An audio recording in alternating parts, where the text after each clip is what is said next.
Nous poursuivrons avec la question numéro 51, présentée par Albert Kwan. Cette question porte sur les circulaires et elle est présentée à Madame Marie-André Mauger. La question se lit comme suit. Bonjour Madame Mauger, j'aimerais vous faire part de la déception que j'ai éprouvée quand vous avez répondu à la question que j'ai posée jeudi dernier au sujet des amendes non perçues lors des livraisons de circulaires dans Rosemont-Petite-Patrie. En effet, vous avez dit que la ville ne peut rien faire si on ne prend pas les contrevenants sur le fait, mais comme les distributions ont toujours lieu les mêmes jours à la même heure, il est très facile d'y assister en personne.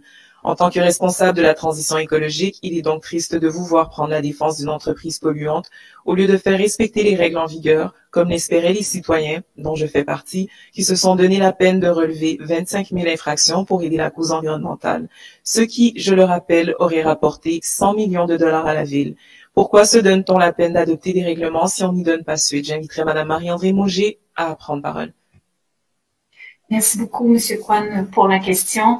En effet, quand le sujet de la pétition portait justement sur l'application de la réglementation en vigueur et la Commission sur l'eau, l'environnement, le développement durable des grands parcs s'est également penchée là-dessus, a recommandé l'adoption d'une réglementation unique, parce qu'en ce moment, les 19 arrondissements ont des réglementations à géométrie variable, certaines demandant un permis pour la distribution d'imprimés publicitaires, d'autres n'exigeant pas de permis, et les montants des infractions aussi varient d'un arrondissement à l'autre. Donc, il y a dans le travail de la commission la recommandation aussi de s'assurer de respecter la réglementation en vigueur, entre autres par un travail conjoint avec le service de l'environnement, le service de la concertation des arrondissements et les arrondissements eux-mêmes.